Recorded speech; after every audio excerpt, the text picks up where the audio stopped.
Joo, tänään Epistolas öljynpaineen säätöventtiili vaihto tämmöiseen mykkään tulppaa. Ja autona on tämmönen V112 250 CDI. Ja tarkempi toi moottorikoodi on se OM651. Ja venttiilin paikkahan löytyy täältä laatikon perästä.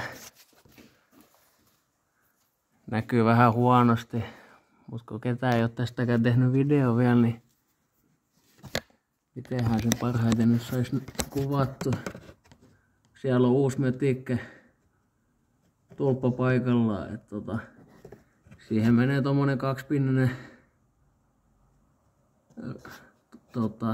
johto ja ottaa sen vaan vanhasta pois ja jättää sen tonne roikkumaan, teippaa tai laittaa johonkin pussiin ja laittaa tosiaan tän uuden tulpan paikalleen ja katsoo, että siitä vanhasta lähtee tää tiiviste irti, että itellä meinas käydä silleen, että se jää tonne noin kierteisiin, niin ei mennyt toi uusi tulppa paikalle ollenkaan.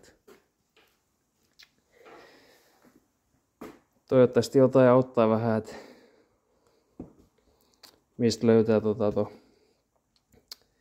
venttiili.